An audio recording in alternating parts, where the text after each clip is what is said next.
Eh, Antes que nada, me gustaría que antes de comenzar el tema hiciéramos una oración para pedir la presencia del Señor y que Él sea el que conduzca esta reunión. Que sea una reunión espiritual, que sea una reunión donde ustedes puedan llevarse algo que realmente transforme la vida de cada uno de nosotros. Le voy a pedir a Fernando si nos puede dirigir en ella. Ponemos de rodillas para orar. Padre amado que estás en los cielos, gracias por una nueva oportunidad de encontrarte en tu palabra, también entre nuestros hermanos, poder compartir este momento. Rogamos que hables a nuestros corazones, que podamos entender tu voluntad, que podamos comprender más de tu carácter, del plan de salvación, de lo que hizo tu Hijo por nosotros y bueno, también de la tarea que podemos tener para ayudar a otros a encontrar paz, a tener una esperanza, para vivir vidas más felices también y poder ser luz para el resto a través de nuestro ejemplo, nuestras palabras y principalmente podamos mostrar a Cristo en cada cosa que hagamos. Rogamos, como te decía, tu compañía, tu presencia en este momento. Te pido también por los hogares de cada uno de los que representamos, que estamos aquí, y también las personas que nos están acompañando a través de internet. Padre, no sabemos realmente ni dónde están ni quiénes son. Vos sabés que por algún motivo en este momento están buscando tu palabra a través de este mensaje, así que rogamos por ellos también para que actúes en sus corazones. En el nombre de tu amado Hijo oramos. Amén. Bueno, feliz sábado también para todos los que están acá presentes. Nos hemos saludado, los que nos están acompañando a través de internet o quizás viendo este video en un futuro. Al ser grabado no sabemos luego quién lo va a estar viendo, así que le damos la bienvenida también. Y como decía Leo, vamos a seguir hablando sobre Cristo básicamente, porque el título del libro famoso, El deseado de todas las gentes, justamente habla de él. El título del tema que vamos a ver hoy es el que están viendo en pantalla, que dice el cumplimiento del tiempo, ¿sí? Vamos a ir rápido porque si seguimos en orden cronológico las conferencias que venimos teniendo, ¿sí? Las primeras dos nos iban situando en la necesidad de la venida de Cristo a esta tierra, ¿sí? Y acá llegamos puntualmente al momento en el que el tiempo se tenía que cumplir. Acá en pantalla ven el versículo de Gálatas 4:4, ¿sí? Que dice, pero cuando vino el cumplimiento del tiempo, Dios envió a su Hijo. Que no es casualidad que esté ahí, justamente porque, fíjense, no solamente está la parte de que Dios envió a su Hijo, sino que había un tiempo que tenía que cumplirse antes de que nuestro Padre Celestial haga esa tarea, ¿sí? Ese tiempo tenía que llegar y ese tiempo fue predicho muchísimos años antes de que Cristo venga. ¿Recuerdan cuándo fue la primera vez? ¿Cuándo fue ofrecido el plan de salvación? Pero ¿cuándo fue ofrecido el plan de salvación al mundo? Directamente en Génesis, ¿sí? Apenas el hombre pecó, ¿sí? Ahí nomás, en Génesis 3:15, apenas el hombre cayó en pecado, le fue presentado el plan de salvación. Hasta ese momento no había sido necesario, ¿sí? Porque el hombre obviamente gozaba de la santidad. Pero luego de haber caído, haber cedido a la tentación y haber caído en el pecado, es que aparece este mensaje que es un mensaje de esperanza. Cuando dice, y pondré enemistad entre ti y la mujer, entre tu simiente y la simiente suya, esta te herirá en la cabeza y tú le herirás en el calcañar, estaba hablando de que Cristo iba a venir a solucionar ese problema, ¿sí? O sea que había un problema, iba a tener que ser solucionado y a partir de ahí, ¿sí? El pecado tenía una opción. A partir de ahí, de eso nuevo que ellos estaban viviendo, el pecado tenía una opción. Estaba disponible la salvación, estaba disponible la corrección de ese pecado. Ahora tenemos un problema, dijimos que el tiempo se tenía que cumplir y que esto fue predicho unos cuantos miles de años antes de que Cristo venga. ¿Qué pasó en el medio? ¿Sí? Fíjense que desde que a Adán y Eva se le dijo eso, probablemente ellos hayan estado esperando a ese Salvador, a ese Mesías. ¿Cuándo?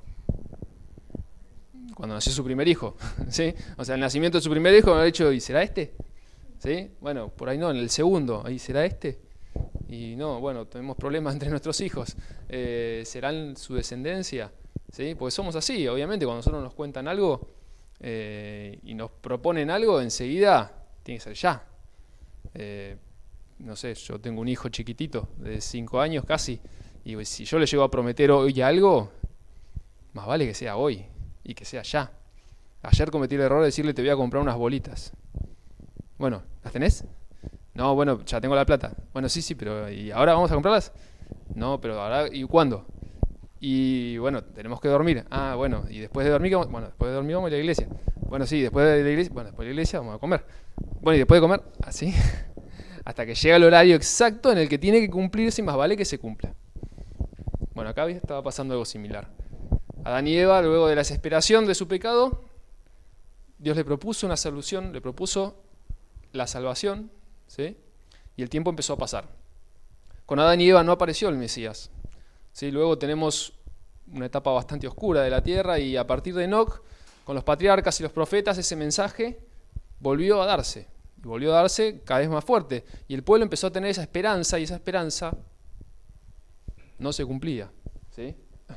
En el medio de ese no cumplimiento, la humanidad empieza a impacientarse. Y acá, por ejemplo, voy a citar un versículo. Si quieren buscarlo en Ezequiel 12:22. Lo cito porque puntualmente lo que dice, si bien está sacado de contexto, ¿sí? Me anticipo. En Ezequiel 12:22, en el Ezequiel 12, está hablando literalmente de la situación que vivía el pueblo cuando fue llevado cautivo a Babilonia, ¿sí? Pero eso que ven acá, ese extracto que dice, se van prolongando los días y desaparecerá toda visión, era un refrán que tenía el pueblo en ese momento. En la Biblia dice un refrán, puntualmente Dios le estaba diciendo a Ezequiel, dice, cuando te quieran decir ese refrán de que el tiempo pasa y la verdad que la profecía no se cumple, ¿sí? Es donde vos tenés que ir y decirle, mira, la profecía se va a cumplir y se va a cumplir en el tiempo que Dios determine. No es puntualmente esta profecía, porque acá en Ezequiel no está hablando de la venida del Mesías, ¿sí? Pero ese refrán entre el pueblo, probablemente hoy en día lo estemos viviendo también. Probablemente hoy en día entre los creyentes esté ese discurso de, y bueno, sí, a mí me lo prometieron, pero a mí me dijeron que la ley dominical se iba a poner en marcha, ¿saben hace cuánto? Hace 30 años. ¿Y eso significa que no se va a poner en marcha? ¿Sí? No, de esto se hablaba, pero yo cuando era chico. ¿Sí? Y mirá, y pasa el tiempo y acá estamos. Mi abuelo se murió diciendo que iba a pasar tal cosa. ¿Sí? Oh, Estados Unidos y el papado no se van a juntar nunca. Bueno, el tiempo pasa, ¿sí?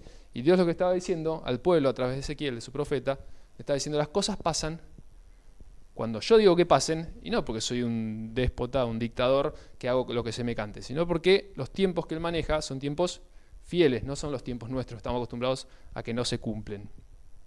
En Génesis 15, ¿sí? Ahí si quieren busquémoslo también. Por una cuestión técnica nomás del micrófono no estoy dando a leer, ¿sí? Pero por eso también lo dejé en la pantalla para que nos puedan acompañar los que nos están viendo a través de la filmación.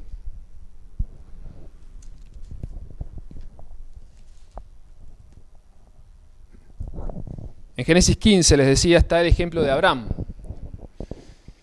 Y a Abraham se le hizo una promesa también de esperanzadora en una situación compleja. Él decía, a ver, me prometiste tierra, me prometiste un montón de cosas, pero no tengo un hijo a quien heredarle todo esto. ¿Sí? Es como que no tenía sentido. Y si quieren ver, por ejemplo, el versículo 5, ¿sí? Dice, y lo llevó fuera y dijo, mira ahora los cielos y cuenta las estrellas, si las puedes contar. Le dijo, así será tu descendencia. ¿Sí? Pero después más adelante, en el versículo 13, dice, entonces Jehová dijo a Abraham, ten por cierto que tu descendencia morará en tierra ajena y será esclava allí, y será oprimida 400 años.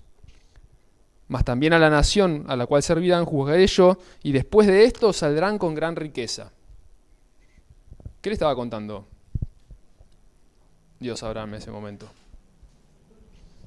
Estaba hablando del futuro, le estaba hablando con precisión, ¿sí?, de cómo se iban a desarrollar todos los eventos de su pueblo, de ese pueblo elegido, el pueblo que estaba justamente, que tenía una misión especial en esta tierra.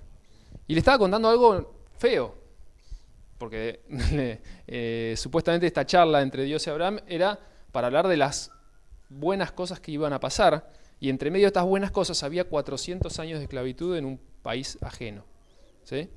Y pero encima dice, pero después de esos 400 años van a ser librados con gran riqueza. Si eso lo queremos llevar hacia el plan de salvación, que es de lo que estamos hablando hoy, ¿sí?, también podemos ver una comparación.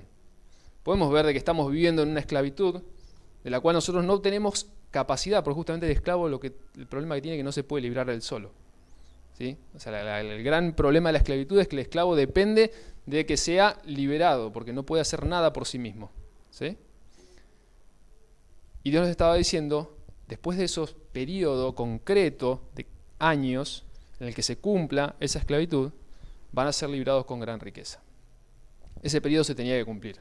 Y Abraham en ese momento recibió toda esa información, y no sé cómo lo habrá procesado, cómo lo habrá entendido, si se lo habrá mantenido como esperanza, ¿sí?, un mensaje de esperanza o de temor. Calculo que de esperanza porque estaba entendiendo el panorama más completo, ¿no? Pero no se quedó con eso solo, sino que había un Dios fiel que estaba prometiendo algo que se iba a cumplir. Bueno, en el capítulo 3 del Deseado de todas las gentes, que tiene el nombre de lo que estamos hablando hoy, el cumplimiento del tiempo, ¿sí?, pueden ver en la página 23 y 24, traigo esta cita no para que la leamos textual, pero dice: la providencia había dirigido los movimientos de las naciones, así como el flujo y el reflujo de impulsos e influencias de origen humano, a tal punto que el mundo estaba maduro para la llegada del libertador.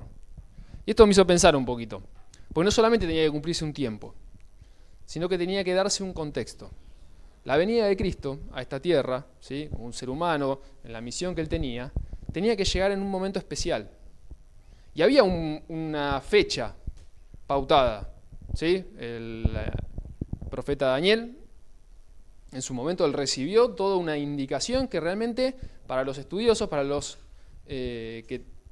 humildes de corazón y que realmente buscaban ese dato, lo iban a encontrar, porque le dio años, le dio periodos, le dio eventos que podían posicionar la venida del Mesías a esta tierra, ¿sí?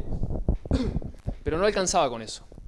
También tenía que haber un contexto que acompañara la venida de Cristo. Por ejemplo, cuando llegó Cristo a la tierra, había un mismo gobierno, ¿sí?, había un mismo idioma, y los judíos, este pueblo elegido, ¿sí?, se había desparramado por toda esa tierra. Si uno dice, hace un rato charlábamos de eso, sobre por qué pasan las cosas que pasan, hasta dónde es Dios el que manda las cosas negativas, hasta dónde es el que las permite, quién es el que las ejecuta, ¿sí? De eso charlábamos hace un ratito. Tenía que dar ese contexto, y ese contexto se fue desarrollando. ¿A través de qué? De esos grandes imperios. Había, si vamos, bueno, hay una cita más. Pero si vamos ahora, en un ratito vamos a ver la profecía esta de Daniel, ¿sí? Vamos a ver que había un cumplimiento de estos grandes poderes que ninguno era al servicio de Dios. Ninguno de estos grandes imperios estaba al servicio de Dios. Pero Dios estaba al control, dirigiendo, ¿sí?, y usando esas condiciones para poder llegar a completar el plan de salvación, que una clave importante era la venida de su Hijo a la tierra. En este mismo capítulo, en la página 24, dice: aunque la luz de la verdad parecía haberse apartado de los hombres, había almas que buscaban la luz, llenas de perplejidad y tristeza. Había un contexto bastante raro. Entre el pueblo elegido, las cosas no andaban bien, las cosas no eran como ellos entendían que tenían que ser, ¿sí? Entre los pueblos de alrededor, los pueblos que rodeaban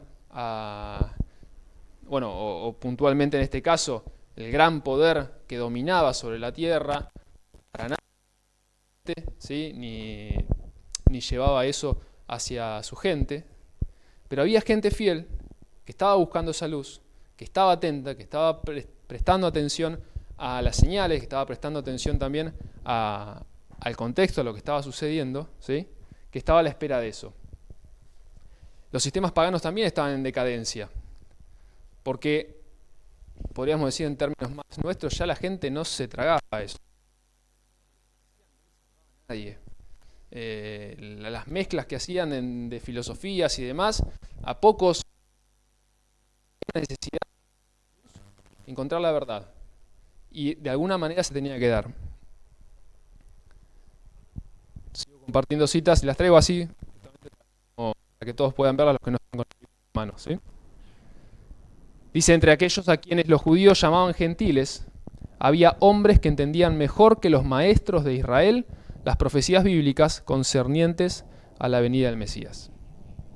Y esto es algo que llama la atención, quizás no le llama la atención a algunos que han podido vivir eso en carne propia, ¿no? Pero llama la atención en un sistema tan estructurado y cerrado como el judío de esa época, ¿sí?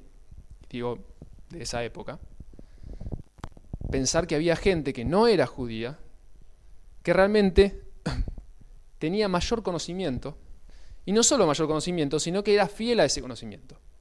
Porque conocimiento puede tener cualquiera que se siente a estudiar, ¿sí? Dice que había gente que no era supuestamente de ese pueblo elegido, que en ese momento tenía la capacidad y tenía el conocimiento y la fidelidad para aceptar ese mensaje que otras personas no estaban aceptando. Y yo no, vamos a dejarlo para la conclusión, pero me gustaría que vayamos haciendo el paralelismo con lo que vivimos hoy en día, con la promesa que tenemos de la segunda venida de Cristo y de las condiciones, porque todo esto son las condiciones que se dieron para la primera venida de Cristo a esta tierra, ¿sí? Pero vayamos pensando en las condiciones que se tienen que dar para la segunda venida de Cristo, y no sé si esto no lo estamos viendo cada vez con más frecuencia.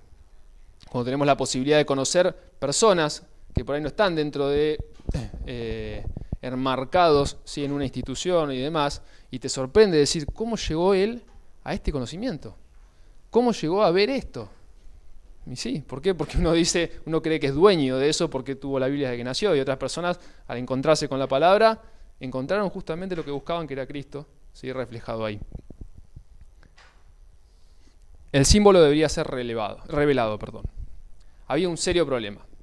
Había muchos símbolos que nos mostraban cómo era Cristo, que nos mostraban cómo era el carácter de Dios, que nos mostraban proféticamente, ¿sí?, cómo encajaba el plan de salvación, por qué tenía sentido, por qué Dios envió a su Hijo, por qué esa fue la solución al problema. Pero todos esos símbolos tomaron un valor tan fuerte en medio del pueblo judío que realmente empezaron a ponerse por encima de la revelación, ponerse por encima de la realidad, ponerse por encima de lo que tenían que presentar. Y eso empezó a pesar entre el pueblo judío, pero sobre todo entre las personas que desde lejos observaban, miraban, conocían los eventos pasados, conocían los grandes milagros, conocían la salida de Egipto y decían, ¿qué está pasando? Eso es lo que realmente... ese es el Dios que le abrió el mar y que lo sacó de Egipto. Ese es el Dios de las formas, de los símbolos, de matar los corderitos, la sangre y nada más, ¿sí? Realmente habían perdido ese objetivo y era necesario que toda esa simbología tomara sentido justamente en la figura de Cristo. Busquen por favor Isaías. Sabemos que Isaías 61 es un pasaje profético que nos muestra algunas actividades puntuales que ese Mesías tenía que cumplir. Acá se mencionan solo algunas, porque Isaías no solamente en el 61, también en el 42 se habla de esto. El Mesías tenía que venir a predicar buenas nuevas, tenía que vendar a los quebrantados de corazón, tenía que darle libertad a los cautivos, apertura de la cárcel, dice, proclamar el año de la buena voluntad de Jehová, consolar a todos los enlutados. Ese Mesías tenía que venir a ofrecer salvación, pero no solamente la salvación cuando hablamos en términos de vida eterna, sino que tenía que cambiarles la vida terrenal a las personas con las que se iba a encontrar. Esas personas realmente no estaban encontrándole sentido a su vida. Y él traía todo esto. En su mensaje, todo esto estaba incorporado. No porque estuviese predicho y tenía que venir y cumplirlo porque le habían dado el manual de lo que tenía que hacer un buen Mesías, ¿sí? Sino porque realmente eran las consecuencias del carácter de Dios. Cristo vino a mostrarnos cómo es su Padre, y su Padre es esto. Esa es la forma en que actúa, esa es la forma que nos ama y que realmente nos demuestra eso, ¿sí?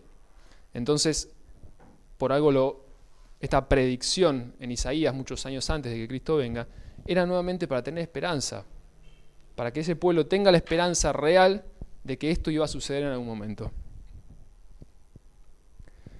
Y ahora si vamos a Daniel 2 y decimos que el tiempo tenía que cumplirse, de que había una profecía, ¿sí?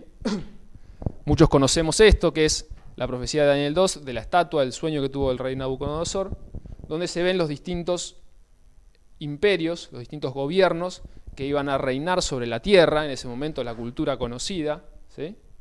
Y cómo se tenían que ir dando. Y en la profecía esto sucedió, fue dado a Daniel antes de que todo esto pase. Hoy la historia nos puede corroborar cada una de estas cosas y podemos ir viendo por años cómo se fue dando. Pero lo que la historia no puede corroborar es lo último, que decía la profecía que iba a venir un Mesías a establecer un reinado que era para siempre, ¿sí? Permanecerá para siempre. Entonces la gente, cuando se manejaba, los que tenían conocimiento sobre la venida del Mesías y esperaban la venida del Mesías, estaban esperando un nuevo reinado terrenal.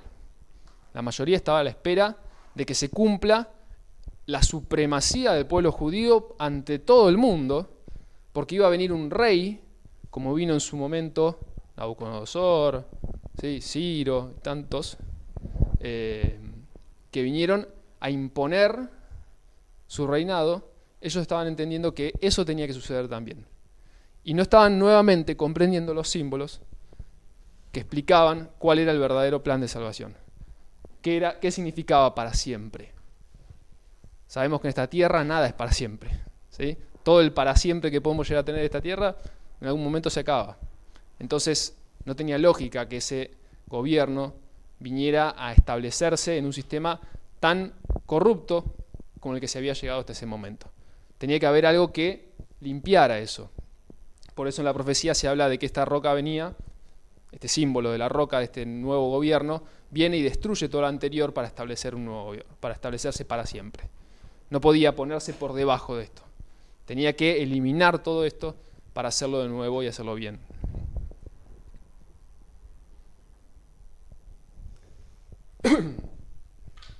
¿Identifican la imagen?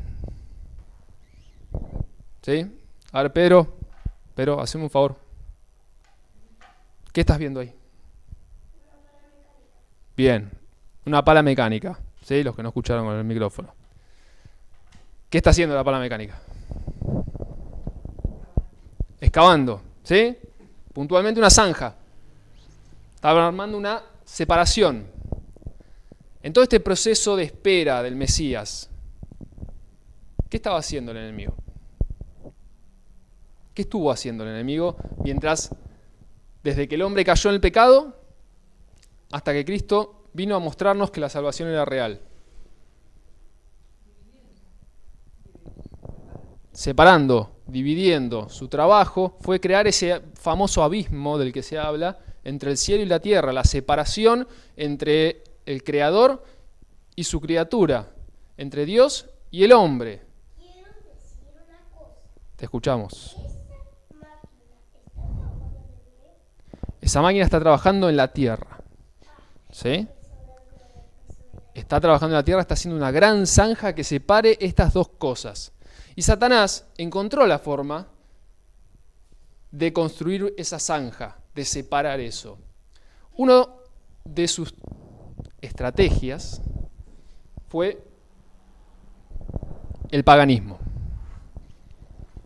A través del paganismo, él logró empezar a separar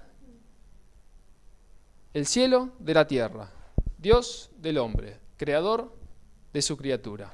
¿Y por qué digo el paganismo? Cualquiera hubiese dicho el pecado, ¿o no? ¿Sí? Pero él a través del paganismo logró establecer un engaño. Y el engaño era la adoración a cualquier cosa que no sea Dios. Estratégicamente, cualquier ser humano diría, si yo quiero quitarle poder a mi enemigo, lo que tengo que hacer es llenarme de poder yo. Pero para Satanás, él es tan altruista que con tal de que el poder no lo tenga Dios, era capaz de distribuírselo a cualquier cosa. Una piedra, un árbol, un planeta, lo que sea, un animal. Porque todo lo que no sea adorar a Dios, eso es paganismo. Y todo lo que no sea adorar a Dios es lo que Satanás busca. ¿Por qué? Porque él en ningún momento dijo, vengan, adórenme a mí. ¿Cuántos cultos satánicos conocemos abiertamente? ¿Cuántas personas dicen, yo soy un adorador de Satanás? Sí, hay 3, 4, 5 locos que por ahí lo dicen abiertamente, que se lo tatúan, qué sé yo. O que realmente lo consideran un chiste. Vi autos que andan con el 666 porque sienten que son más machos y ponen eso, no sé. ¿Sí? Pero ¿cuántos hay realmente que se declaran adoradores de Satanás? Ahora, ¿cuántos hay no adoradores de Dios? ¿Cuántos somos? ¿Cuántas veces nosotros estamos en esa posición? ¿Cuántas cosas de las que hacemos nosotros nos ponen de ese lado?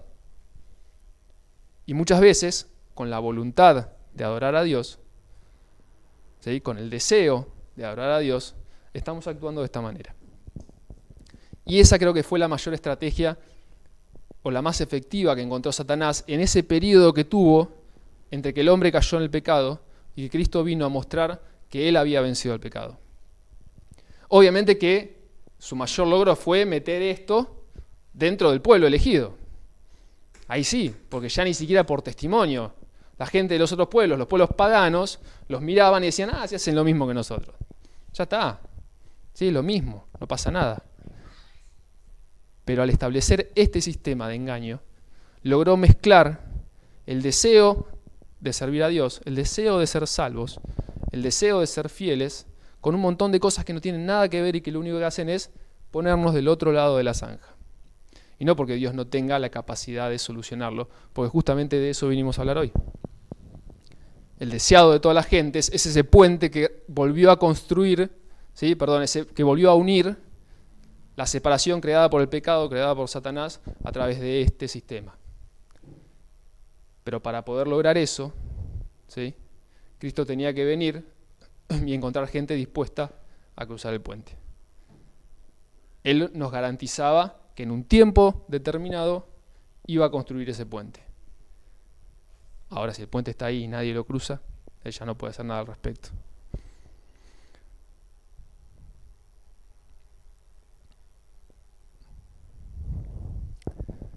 Lo vemos claramente esto, ¿sí?, en los 10 mandamientos. Los primeros 2 mandamientos que dicen, no tengas dioses ajenos delante de mí, ¿sí?, y no te harás imagen ni ninguna semejanza de lo que esté arriba en el cielo, ni abajo en la tierra, ni en las aguas debajo de la tierra.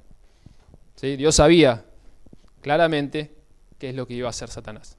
Por eso lo tuvo que dejar escrito en su ley. Para que quede clarísimo, él no dijo, no adores a Satanás. Porque podría haber dicho eso. Sino que está diciendo, no adores absolutamente a nada que no sea a mí. Porque eso es lo que está buscando Satanás. En la página siguiente, en la página 26 del capítulo 3 del deseado de todas las gentes, está esta cita que dice, el principio de que el hombre puede salvarse por sus obras, que es fundamento de toda religión pagana, era ya principio de la religión judaica. Y acá entra otra cosa. Si estamos hablando del plan de salvación, estamos hablando de la solución al pecado, ¿sí?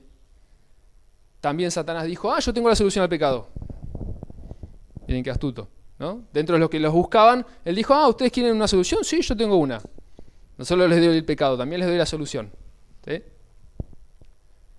El famoso gomero que tira los clavitos en la puerta de la gomería, ¿sí?, se genera sus propios clientes. Y le dijo, la forma es muy sencilla.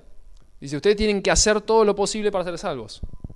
Y eso, declara la autora, que es el fundamento de toda religión pagana. Y guarda, ¿no? Porque recién estábamos hablando de pagano, no cristiano, no. Pagano es todo aquel que no adora a Dios, ¿sí?, como Dios nos enseñó o como Dios nos presentó en su palabra. Y en su palabra dice que nosotros somos salvos no por las obras que hagamos, por la capacidad que tengamos de lograr objetivos, sino que somos salvos únicamente porque el Hijo de Dios murió en esta tierra por nosotros. Y eso que parece tan sencillo, lo hacemos complicadísimo, gracias a que Satanás sabe esto y trabaja en nuestros corazones para hacernos creer que no puede ser tan fácil. No hay forma de que sea tan fácil. Te hace dudar de eso, te dice, no, vos tenés que hacer algo. Y claro, cuando te pones a hacer algo, ¿cómo te va? Horrible. Cuando te propones hacer algo y te sale mal, enseguida decís, no, esto es imposible. Y ahí es donde empezás a ver esos 10 mandamientos como unas leyes pesadas, imposibles de cumplir, imposibles de llevar adelante. ¿Por qué? Porque las quiero hacer yo y yo no puedo. ¿Sí?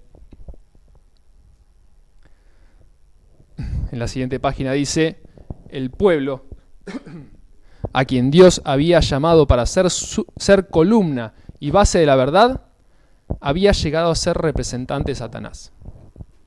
Y dejemos de pegarle al pasado, dejemos de pegarle a los judíos, al pueblo que en su momento, porque desde acá es muy fácil con los libros de historia en la mano, decir, miren, ellos no hicieron lo que tenían que hacer.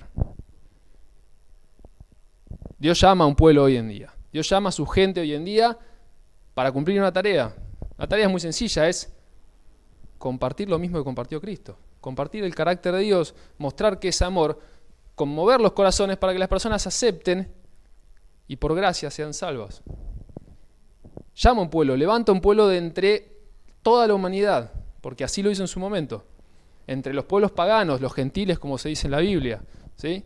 De entre el pueblo judío, entre los elegidos, entre todos llama a un pueblo. Ahora dice, guarda, que porque yo te haya llamado, porque te haya dado la verdad ahí, tan sencilla, tan clara, sobre tus manos, no significa que no puedas estar obrando mal y que no puedas caer en esto. Porque el pueblo judío, inicialmente, como vimos con Abraham se le había prometido que iba a ser por generaciones, ¿sí? Que iba a ser el elegido. Pero ese mismo pueblo elegido es el que en algún momento comenzó a ser un instrumento en manos de Satanás. Habían priorizado, como les decía hace un rato, el símbolo sobre el objetivo.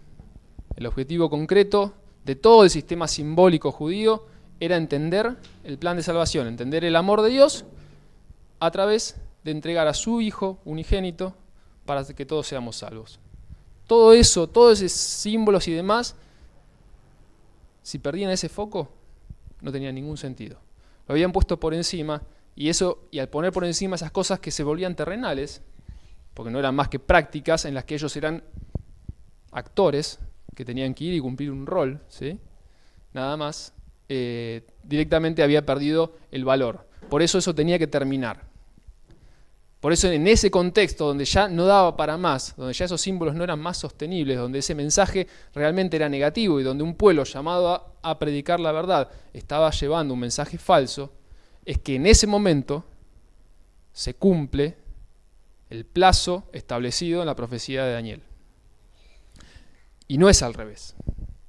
Y no es que como Daniel profetizó que tal día, tal fecha o para tal época el Mesías iba a venir y bueno, iba a venir, pase lo que pase. Dios, en su sabiduría, entendía que ese momento era el momento clave en el que el Mesías tenía que llegar, en el que Cristo tenía que venir a mostrar todas estas cosas como eran en la realidad, como tenían que ser. El propósito de la creación había sido desfigurado, ¿sí? Todo lo que Dios había planeado y Cristo habían planeado en la creación para el ser humano se había totalmente transformado.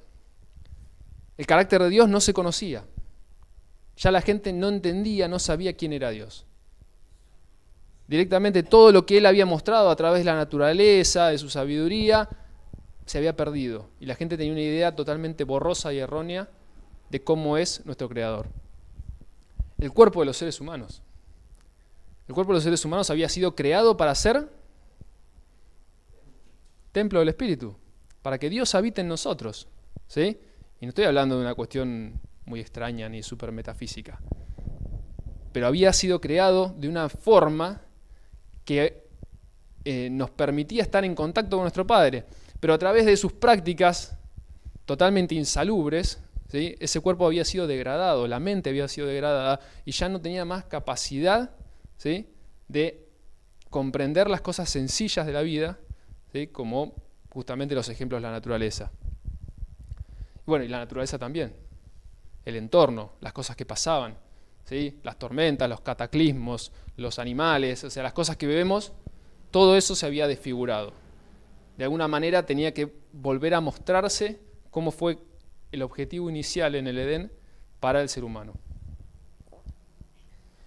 Solución. ¿Había alguna solución? Un nuevo elemento de vida y poder tiene que ser impartido por aquel que hizo el mundo. El único que podía solucionar esto era el que lo había creado en su momento perfecto. El único. El único que podía realmente corregir, ¿sí?, todo el desastre que había hecho el pecado, todo lo que habíamos permitido que Satanás haga en nosotros, era el mismo que en su momento lo creó perfecto. ¿Cómo fue solucionado? La última cita de este capítulo dice: Satanás se estaba regocijando de que había logrado degradar la imagen de Dios en la humanidad. Entonces vino Jesús a restaurar en el hombre la imagen de su Hacedor. Nadie, excepto Cristo, puede amoldar de nuevo el carácter que ha sido arruinado por el pecado. Este es un mensaje de esperanza, es un mensaje que nos dice que lo que Cristo vino a hacer en la tierra tiene sentido hoy en mi vida. Porque si bien el contexto en el que estoy, el entorno en el que estoy, definitivamente no es el ideal, no es el soñado ni el planeado por Dios y su Hijo en la creación, ¿sí?, hay una solución.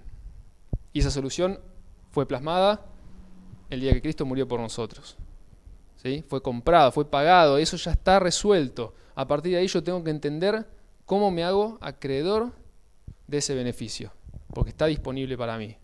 El tiempo se tenía que cumplir, y el tiempo se cumplió. Ahora Cristo nos prometió que va a volver. Nos dijo que en un tiempo determinado Él va a volver. ¿Estamos dispuestos a esperar? ¿Estamos dispuestos a hacer lo que Él nos llamó a hacer para que ese tiempo se cumpla? El contexto, y bueno, la profecía nos muestra cuál es el contexto. Y no se ve muy distinto el de la profecía al que vivimos hoy en día. ¿No debería llamarnos la atención?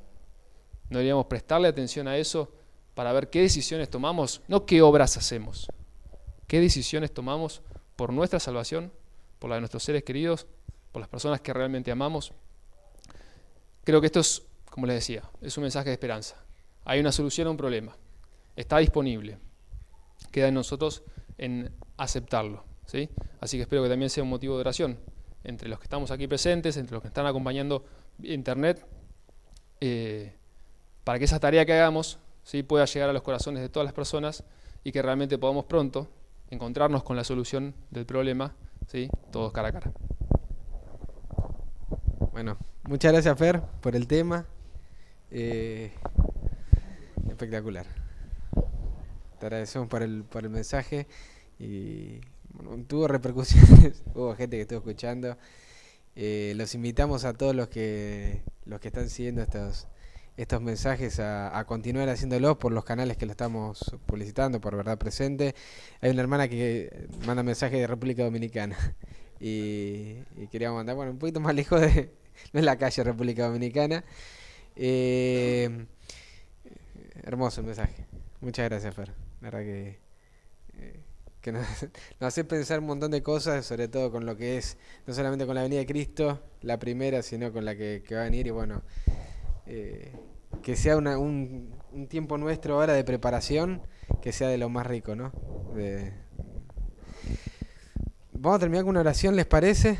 Le voy a pedir, Fernando, si querés terminar, o si alguien desea hacerlo también, desea sumarse en la oración. Perdón, aprovechamos también para invitar para la tarde. ¿Sí? No sé si estoy en la cámara ahí. Bien, recordame el horario, Leo. A las 5 de la tarde. 5 de la tarde. Bien. El tema, ya no me olvidé. gustaría publicitarle el tema. Se llama Dos señales que anuncian una guerra. Nada más. También para hacerlo un poquito más entretenido, ¿no? Dos señales que anuncian una guerra. Dos señales que anuncian una guerra, ahora a las 5 de la tarde, horario Argentina, ya que estamos con transmisión online y ya sabemos que nos están viendo desde otros países. Si están acá en Mar del Plata, Alvarado 2345, ¿sí? Hoy a las 5 de la tarde. Están todos invitados para continuar con ese seminario profético. Y bueno, como decía Leo, vamos a terminar orando. Marco, ya que estás a la mano, ¿nos acompañas? Los que estamos acá presentes nos vamos a poner de rodillas.